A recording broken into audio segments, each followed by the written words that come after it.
Igbo kwenu? Yeah. Igbo kwenu? Yeah. Igbo kwezuo no. Ogene be ya nka.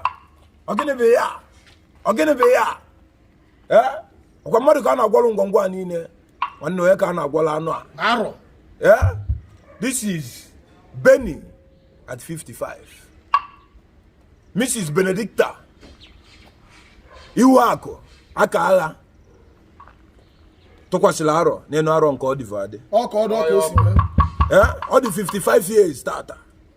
Aweshi ka wole egwu a wee nyere aka wee kene Chukwu okike abịama onye kere igwe ka ha ni ka ihe dị ya n'ime. Ụmụ Afrịka unu asịrị gị unu.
Mama magozie mu.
The non-philanthropist, the lioness with a soft mind, the greatest achiever, Nukum Madi. The Latin man will say, ad motus annos.